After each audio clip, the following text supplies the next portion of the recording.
तो hello my dear students, जैसा कि आप लोग 9.1 क्लास 10th में आप लोगों ने हाइट एंड डिस्टेंस अर्थात त्रिकोणमितीय अनुप्रयोग आप लोगों ने जरूर सीखा हो।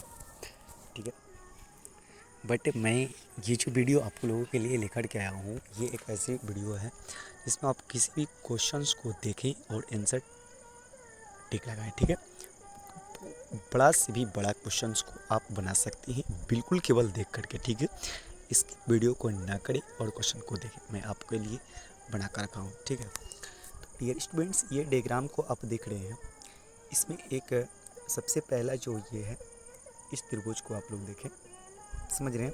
ठीक, इसमें एक केवल रेशियो आपको अगर याद होती है तो ये क्वेश्चंस आपको बिल्कुल देखते देखते इसका आंसर आएगा। डियर स्टूडेंट्स, मैं बता दूँ, जब भी आप हाइट एंड डिस्टेंस अर्थात त्रिकोणमिति 9.1 का क्वेश्चन बनाएंगे तो उसमें 0 डिग्री का मान का कोई मान नहीं आता है। जब भी आप बनाएंगे तो 30 डिग्री आएगा, 60 डिग्री आएगा, 45 डिग्री आएगा, 90 डिग्री आएगा। 90 डिग्री भी कम आता है क्योंकि एक त्रिभुज 90 डिग्री का बन जाता है।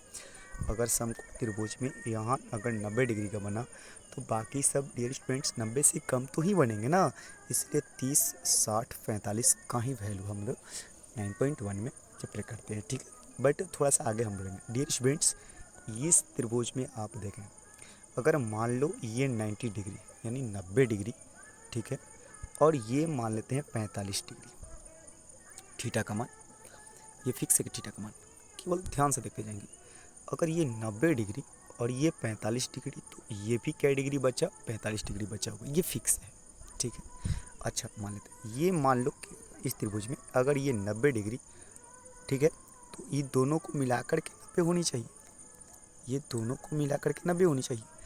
तो एक मान लो यहाँ 30 डिग्री, तो तुम कहोगे कि यहाँ बचा होगा 60 डिग्री, ये तो फिक्स है ना।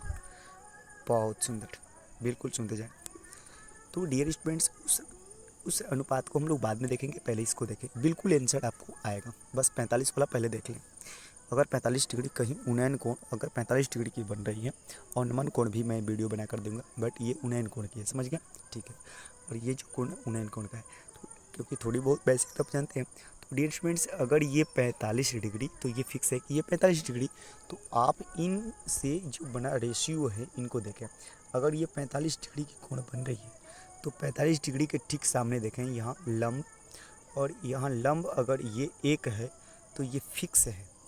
अगर मान लो किसी भी त्रिभुज में ऊंचाई ना पड़े, अगर लंब आपको फिक्स है कि 1 है, तो डियर स्टूडेंट्स का आधार भी 1 ही होगा, जिसका जब 45 डिग्री रहेगा तब। कितना सुंदर मस्त है।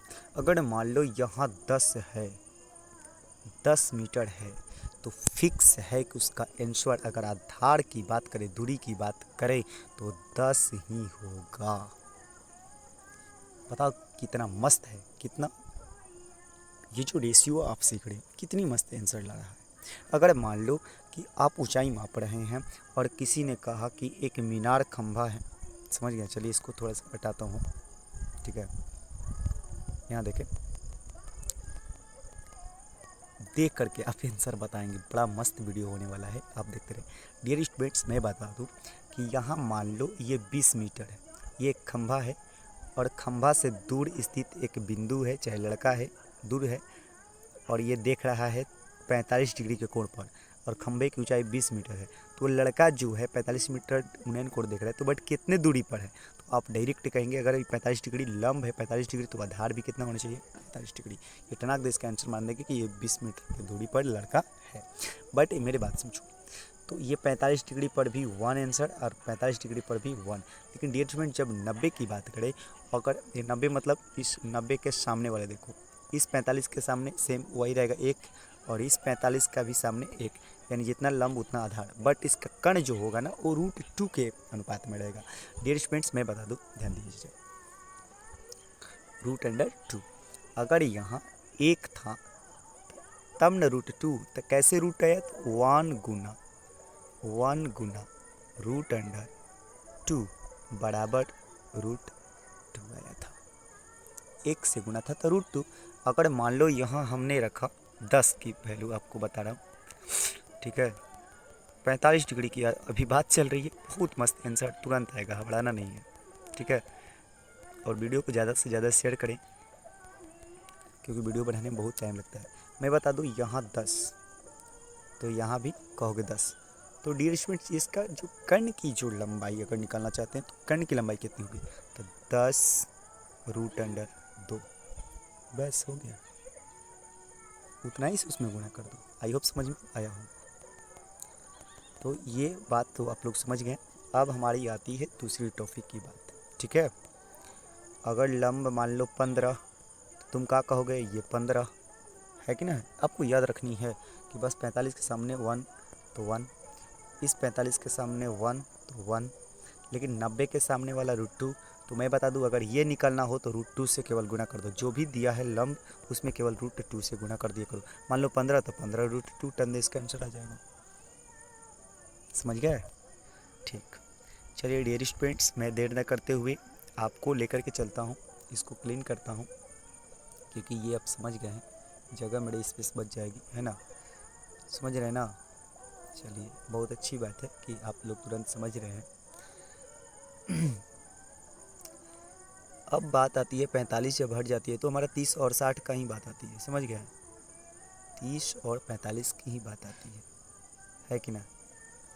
तो डियर स्टूडेंट्स, आप 30 और 45 में, अब इसको देखो, अगर मान लेते हैं कि डियर स्टूडेंट्स ये 90 डिग्री, मान लो ये क्या डिग्री, ये 90 डिग्री, अगर ये 90 डिग्री और थीटा का मान 30 डिग्री, तो तुम खुद कहोगे कि ये वाला कितना डिग्री, 60 डिग्री। अगर मान लेते कि यहाँ अगर रहता 60 डिग्री, तो ये कितना डिग्री कहते हैं, 30 डिग्री, है ना। तो इनका जो रेशियो होता है, यानी जो अनुपात होता है आंसर लाने का, वो जो ट्रिक होता है, 30 के सामने वाला जो कोण बनेगा वो 1 के बराबर बनता है।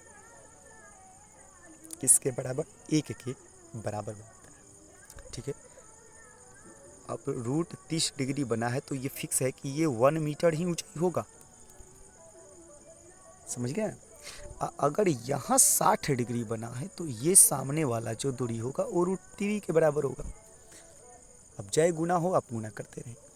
और अगर ये कर्ण की बात करें तो ये 1 अगर है तो इसका दुगुना बनेगा, 1 गुना 2 बराबर 2।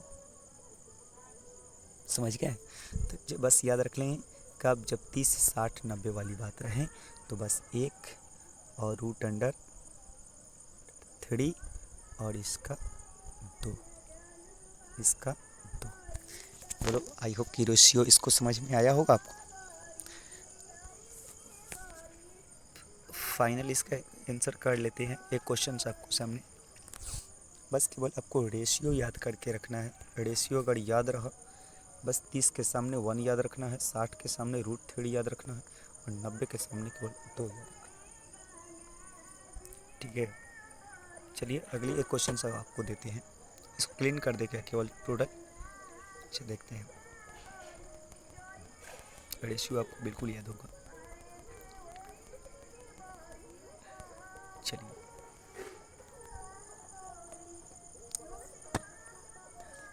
मैं बता दूं आपको एक क्वेश्चन देख करके। मान लो यह 10 मीटर है, कोई भी चीज़ 10 मीटर, तो तुम कहोगे कि इसका जो कर्ण अगर निकालना हो, मान लो कि कोई पतंग उड़ रही है 10 मीटर की ऊंची पर, ये पतंग उड़ रही है, तो ये डोरी की लंबाई ज्ञात करें। तो फंडे 10 दूनी 20 मीटर कह दोगे, दम फिक्स। क्या मीटर कहोगे, 20 मीटर, ठीक। लेकिन मैं कह रहा हूँ, जब ये 1 था तब तो दोगुना, जब ये 10 तो 10 दूनी 20 करोगे ना। अगर ये 30 तो 30 दूनी 60। अगर ये कहोगे 40 मीटर ऊंची है तो 40 दूनी 80 मीटर डोरी हो जाएगी लंबाई। 30-60 के रेंज में ये दुगना होता है, ठीक है। चलिए, लेकिन मैं बता दूं कि अगर मान लो कि ये इतना 10 मीटर की ऊंची पर एक पतंग डोरी से बंधी हुई है, ठीक है। तो ये जो पतंग जहाँ है और जहाँ बच्चा जो डोरी से लटाई से उड़ा रहा है पतंग, वो कितनी दूरी पर है, दूरी ज्ञात करनी हो तो बस केवल √3 से गुना कर दो। कितना से गुना करना है, बस केवल √3 से आपका आंसर आ जाएगा। समझ गए कितनी खेल। मान लो ये 10 मीटर ऊंची पर है तो कहोगे कि लड़का जो होगा वो पतंग से कितनी दूरी पर उड़ा रहा है, तो 10√3 मीटर पर, 10√3 मीटर पर। अगर मान लो यहाँ 30 मीटर के ऊंचे पर है तो 30√3, 30√3 पर। ये वीडियो बिल्कुल आपके लिए खास है, बहुत सुंदर है, प्यारा सा। ऐसे करके लोग आंसर बताते हैं कोई भी क्वेश्चन को, समझ गए।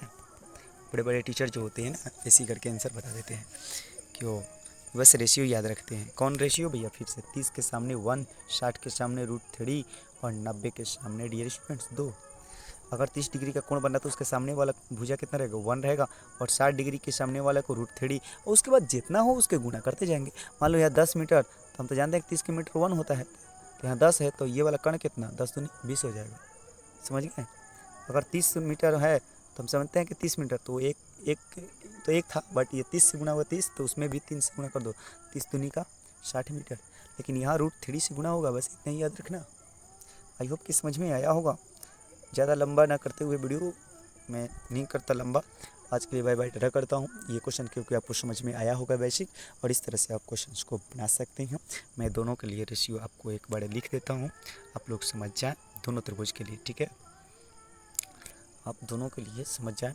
और ये जो भी पढ़ रहे हैं आपको, देखिए कितना बच्चा बोल रहा है कि सर क्या पढ़ा रहे हैं। अरे चौपट, ये लिखा नहीं है हाइट एंड डिस्टेंस, करे कि देख कर आंसर। 9.1 से बेसिक क्लास 10th में भी चलती है, CLASS क्लास 10th की बात करता हूँ, आगे की ओर भी बात करता हूँ, ऐसी नहीं। TLC सेंटर महाकाली स्थान बलुआ, BDC सर कॉन्टेक्ट नंबर भी दिया गया, होम ट्यूशन के लिए भी संपर्क कर सकते हैं। तो चलिए एक क्वेश्चन मैं आपको सामने देता हूँ और उस क्वेश्चन को आप लोग बनाइएगा, ठीक है। चलिए इसको थोड़ा सा एक्सप्लेन करते हैं। यहाँ आते हैं, वहाँ बेसिक आप लोग समझ गए। मैं बता रहा हूँ कि एक 10 मीटर ऊंची एक मीनार है, समझ गया, ठीक। एक मीनार है और इस एक मीनार है, और इस क्षैतिज रेखा से यानी पृथ्वी पर से एक लड़का जो है उस मीनार के शिखर को 30 डिग्री पर देख रहा है। क्या डिग्री पर? 30 डिग्री। तो वह लड़का जो है मीनार से कितनी दूरी पर है, ये एक्स का मान ज्ञात करनी है। तो मैं बता दूं कि आप एक रेशियो पढ़े थे अभी कि अगर 30 डिग्री हो तो 1, 60 सॉरी अगर ये 60 डिग्री हो तो रेशियो √3, और 90 की बात करे वाला अगर कण निकलना हो तो 1.5/2।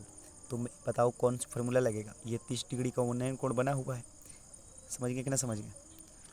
√30, तो सामने वाला तो 1 होता था, बट 1 की जगह पर 10 दिया हुआ है, और ये कितना डिग्री का बचा, तो तुम कहोगे कि 60, तो 60 डिग्री के बाद √3, तो 1 रहेगा तब √3, बट ये तो है 10, तो 10 में √3 से गुना करेंगे, 10√3। जब 1 के लिए √3 तो 10 के लिए 10√3 है ना, तो 10√3 मीटर दूरी पर ये है बच्चा। आई होप कि समझ में आया होगा। इतनी सी क्वेश्चन ऐसे हम लोग प्रॉब्लम को सॉल्व करेंगे। आई होप कि समझ में आया होगा। एक क्वेश्चन की और मैं बात कर लेता हूँ अगले क्वेश्चन से। मान लो कि कोई पतंग जो है 15 मीटर के ऊंची पर, एक क्वेश्चन है, पतंग उड़ रही है, लेकिन जो लड़का है वो जो पतंग उड़ रही है उसके बाद बिंदु से दूरी पर, कुछ दूरी पर है, और कुछ दूरी पर है, और वह लड़का जो है वो पतंग को आपको 60 डिग्री पर उड़ा रहा है। कितना डिग्री पर? 60 डिग्री पर उड़ा रहा है। कितना डिग्री पर? 60 डिग्री पर। तो 60 डिग्री पर उड़ा रहा है, तो पतंग से और जो उड़ा रहा है उसकी डोरी की लंबाई ज्ञात करें। आई होप समझ में आया होगा। डोरी की लंबाई केवल ज्ञात करें। तो डियर स्टूडेंट्स मैं बता दूं 30 या 60 के रेंज में ये दुगना होता था कि नहीं होता था। आई होप समझ में आया होगा, है ना, दुगना।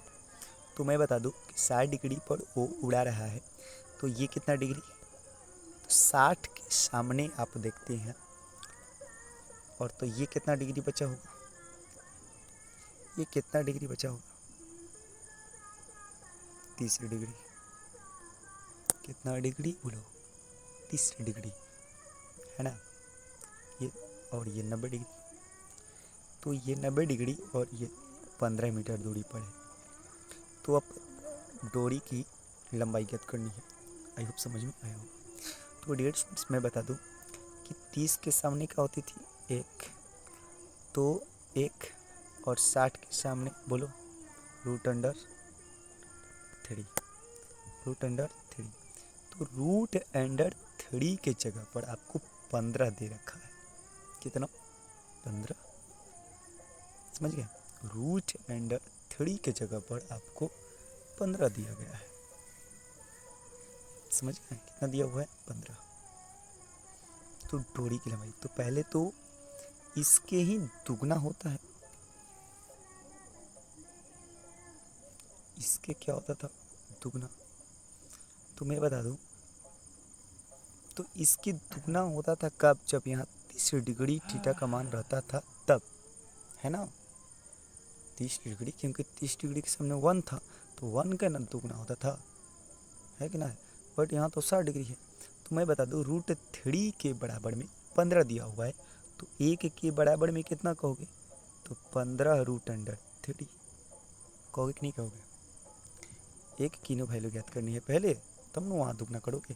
तो 1 की वैल्यू 15 रूट 3। इसका मतलब क्या हुआ कि 15 रूट 3 गुना रूट अंडर 3 और रूट अंडर 3। शायद नहीं समझ में आया होगा, कोई बात नहीं। 3 और बटा में 3, समझ में आया? 3 पच्चे 15, यानी 5 रूट 3, 5 रूट 3। यानी इसका जो मान आया ना ओरिजिनल में, वो 5 रूट 3 आया। कितना? 15 नहीं है, वो 5 रूट 3 है। क्यों? क्योंकि यहाँ 30 नहीं था, यहाँ 60 था। ठीक है? तो 60 के सामने तो रूट 3 होता है, तो रूट 3 के बराबर पर ये 15 है। तो 1 पर कितना होगा? तो 1 पर भैया 15 रूट 3 होगा। हर परिमीकरण करेंगे तो आ जाएगा हमारा 5 रूट 3, और इसके ये दोगुना होता है। तो 5 रूट 3 का दोगुना कितना आएगा बताओ? 5 रूट अंडर 3। इसमें 2 से गुणा करेंगे तो 10 रूट 3 आ जाएगा। हमारा आंसर ये डोरी की जो ऊंचाई आएगी 10 रूट 3 आएगा। ये फाइनल आंसर। समझ गए? ऐसे ऐसे क्वेश्चंस को आप बनाएंगे। अभी क्वेश्चन हम करवाएंगे, क्योंकि आज बेसिक थी, तो बेसिक में इतना समझा। इसके लिए बाय बाय, टाटा। वीडियो को शेयर करें।